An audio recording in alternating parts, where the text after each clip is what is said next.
Kapag nagre-review tayo ng mga sasakyan or kapag may mga tinitingnan tayong sasakyan guys, madalas nakikita natin sa spec sheets niya yung salitang drivetrain. Ano ba yung ibig sabihin ng drivetrain? May iba't ibang klase yung drivetrain. May front-wheel drive, rear-wheel drive, four-wheel drive at all-wheel drive. Pero ano ba ibig sabihin ng mga to? Ano ba yung mga advantages at disadvantages ng mga yan? At alin kaya yung bagay sa'yo sa mga drivetrain ng sasakyan na yan? Yan yung sasagutin natin sa video na to. So ano, ready na ba kayo? Tara, let's roll!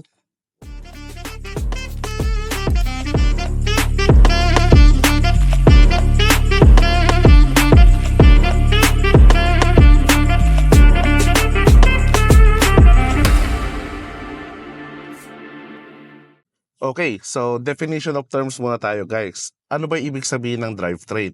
Well, ang drivetrain guys ay grupo ng mga components sa ating sasakyan na nagtutulong-tulong para ma-transfer yung power from ating engine patungo sa mga wheels ng ating sasakyan para mapaikot yung mga gulong natin. So meaning, ang drivetrain ay hindi isang single component sa ating sasakyan kundi multiple components siya. At ano-ano ba yung mga kasama sa multiple components na yan na bumubuo sa drivetrain? Number one, yung ating transmission. Second, yung ating drive shaft. Pangatlo, yung CV joints kung meron tayo.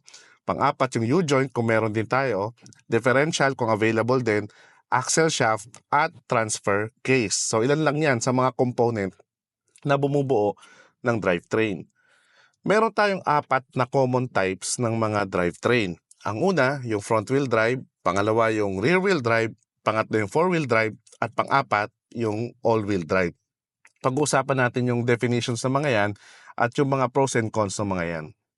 So, let's talk about front-wheel drive. Yung front-wheel drive, ito yung pinaka-common na type ng drivetrain. And as the name implies, front wheel. So, ibig sabihin, front wheel, doon natatransmit yung power from engine. At ito yung nagpapaikot or nagpupul ng buong sasakyan, yung kanyang front wheels. So, sa lahat ng drivetrains, ito yung pinaka-easy to maintain. No? Kasi simple lang yung design niya. No? Engine sa top, nasa ilalim lang niya agad yung mga drivetrain. Kaya less yung mga components niya, kaya mas madali siyang i-maintain. No? Common ito sa mga sedans, hatchbacks, no? Yung ibang type ng mga MPVs or ilang mga crossover SUVs. Madaling ma-identify kapag front wheel yung drivetrain ng isang sasakyan. Kapag kayong engine layout niya, pagbukas mo ng hood ay naka-horizontal, yun, most likely front wheel drive yan. So ano ba yung mga advantages ng front wheel drive na drivetrain? Una, fewer yung parts niya. Kaya kapag fewer parts, wala siyang differential, wala siyang drive shaft, wala siyang mga additional parts, hindi kagaya ng ibang mga drivetrains sa pag-uusapan natin. At kaya dahil doon, mas mura or mas madali ang maintenance niya kasi konti lang yung mga parts na masisira. At syempre dahil fewer parts, no, mas lightweight din siya, mas magaan, which transmit to much better fuel economy. Mas matipid sa gas kapag front wheel drive. At dahil konti lang din yung parts niya, mas cheaper siya yung presyo ng sasakyan overall kapag front wheel drive compared sa ibang mga drivetrain. At syempre dahil yung front wheels nandun sa ibabaw niya, yung engine, mas maganda yung grip niya, yung traction niya. Kasi may weight na agad na sinusupport ng engine. Syempre, wala namang perfect. So kahit front wheel drive, meron niyang disadvantages. Ang unang disadvantage niya, maingay. Mas maingay ang mga front wheel drives. Mas rinig mo yung tire noise nila. Kasi isipin mo, yung front wheels, dalawa ang ginagawa niya. Pinapaikot yung gulong, tas ini-steer din yung sasakyan.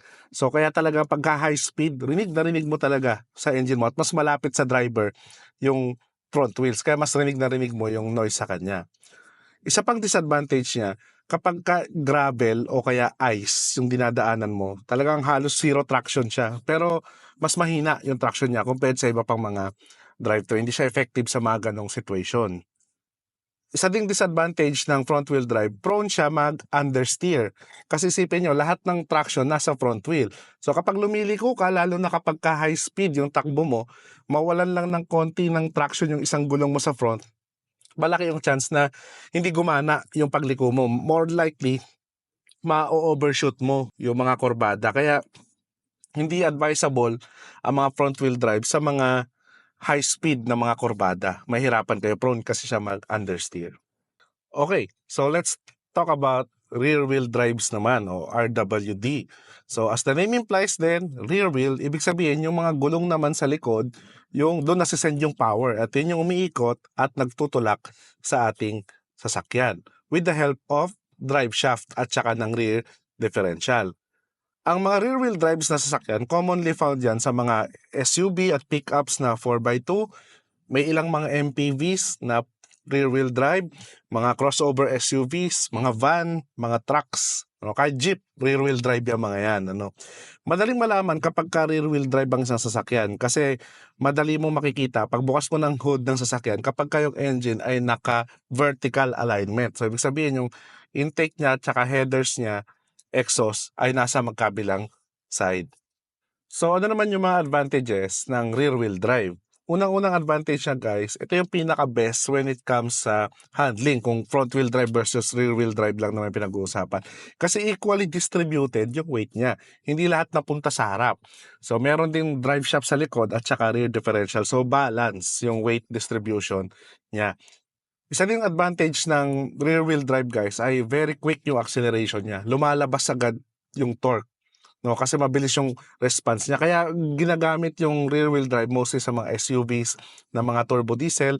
Ginagamit din yan sa mga performance cars. No, kasi nga effective yung acceleration niya, very quick yung response niya. At syempre, hindi rin naman perfect ang rear wheel drive. Meron din niyang mga disadvantages. Una, hindi good yung traction niya kapag ka sobrang slippery ng road conditions. Like yung mga snowy, nako, kikembot-kembot yung mga rear wheel drive dyan, no, mahirap. Although may mga traction control naman na, pero hindi naman talaga nawawala yung ganong issue sa kanya. No, kahit may traction control, nami-minimize lang. No. Another disadvantage ng mga rear wheel drive, siguro na-experience to ng mga pickup driver o kaya ng mga van driver, prone siya sa wheel spin, lalo na kapag paangat. Kapag kakulang yung weight sa ilalim o sa likod, no? Kapag kulang yon, wala siyang traction masyado. Mapapansin niyo yan kapag sobrang pangat, mag-wheel spin muna siya bago umabante.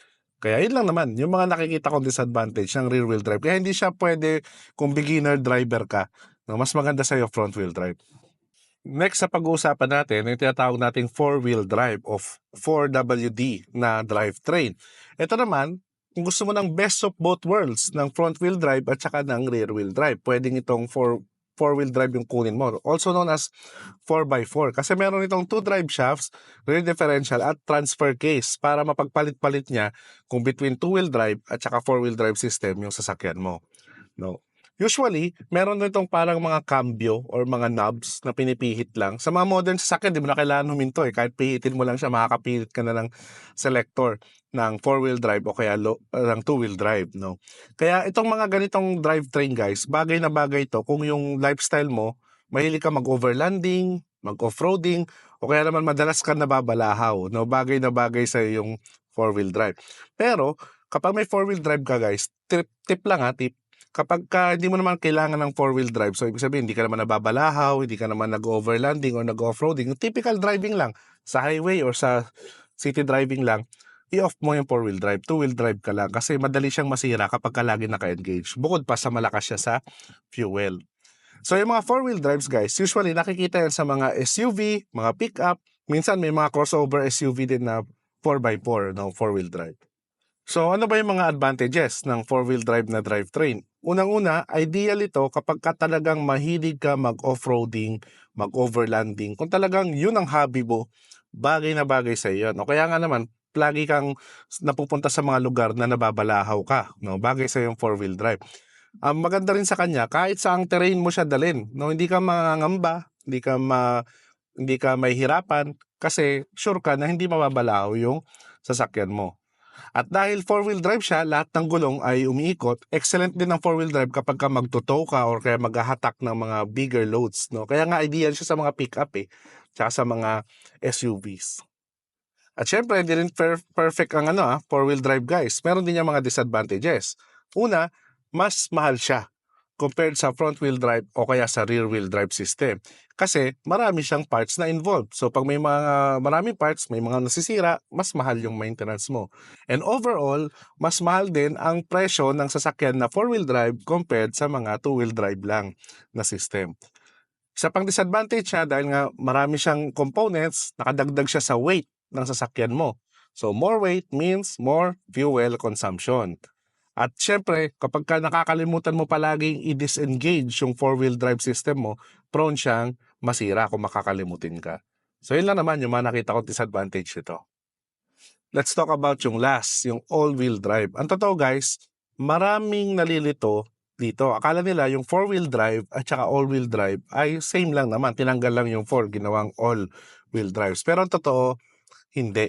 Kasi yung all-wheel drive, nagsisend siya ng power sa four wheels kapag kailangan mo lang. At mostly, wala siyang switch. Hindi siya manual intervention ng driver. Automatic yung nangyayari. Hindi na kailangan ng driver's input na mag-engage yung all-wheel drive system. Paano yung ginagawa? May mga sensors ito sa bawat wheels na nadetect niya kung meron bang wheels na nawawalan ng traction. So for example, nagda-drive ka, nawalan ng traction yung both right side mo na gulong, front and rear. So ang gagawin niya, ilalakas niya yung power sa left side mo, front and rear, para matanggal ka doon sa pagkakabalahaw or pagka-loose ng traction ng mga gulong mo. So hindi yun kaya ng four-wheel drive, di ba guys? Minsan, isang gulong lang yung nababalahaw. So ang gagawin ng all-wheel drive system, yung tatlong gulong mo na natitira na may traction, doon siya magsisend ng power. Kaya ito talaga yung pinaka-best na drivetrain for me, no, for both wet and dry, no, driving condition. May mga advanced na all-wheel drive system pa nga ngayon guys na kaya niyang i-modify yung power ng between front and rear wheels, no.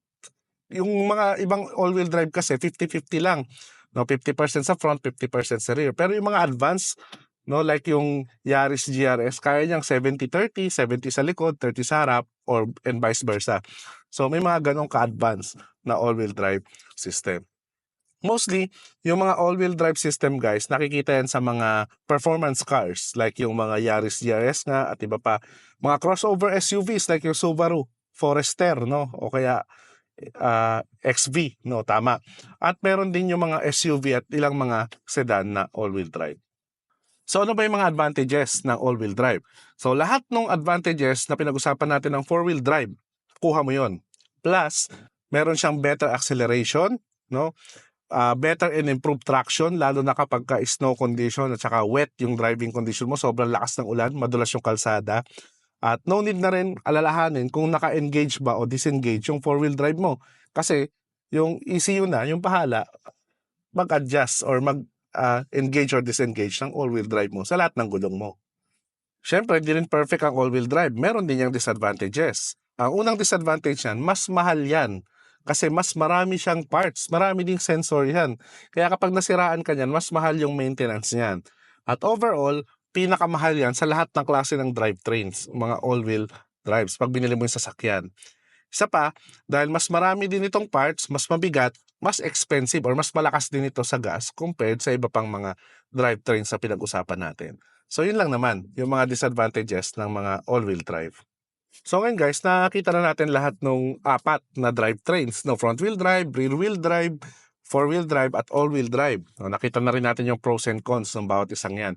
Totoo, wala naman talagang perfect sa mga drivetrains na to. So alin talaga yung bagay sa'yo? Kung madalas kang nag-offroading, umaakit sa mga matataas na lugar, or madalas maulan, maputik, yung mga minamaneho mong kalsada, go for four-wheel drive, no, na drivetrain. Kasi lagi kang sure na makakalampas ka sa mga ganyang driving condition. Kung may extra budget ka pa, kaya pa ng bulsa mo, pwede mo na rin isagad sa all-wheel drive para sigurado ka na kuha mo na lahat ng mga advantages ng four-wheel drive. Plus, no, meron ka pang all-wheel drive system na sure ka na makakalampas ka sa mga ganyang driving condition. Pero kung mostly naman, city driving ka lang guys, no, di ka naman madalas mag-long drive, occasional lang yung paglo-long drive mo, limited yung budget mo, at ayaw mo rin ng mahirap yung maintenance, gusto mo simple lang, madaling ipagawa kapag may nasira, go for front-wheel drive. Kung madalas naman yung long drives mo, pero hindi ka naman madalas off-roading o kaya overlanding, madalas ka nagkakarga ng cargo sa likod, gusto mo yung sasakyan na malakas yung hatak, pwede mong gawing pang negosyo, I would suggest go naman sa mga rear-wheel drives. So yun guys, ano, sana nakatulong sa inyo ang video na to para malaman anong mga klase ba ng drivetrains ang meron ngayon, ano yung mga pros and cons nila, at alin yung bagay na drivetrain para sa'yo. Syempre, kung may natutunan ka sa video na to, click mo naman yung like button. At kung di ka pa nakasubscribe, click mo naman yung subscribe button at notification bell para updated ka palagi sa mga latest happening sa ating channel. So, till the next videos guys, always remember, drive safe and enjoy!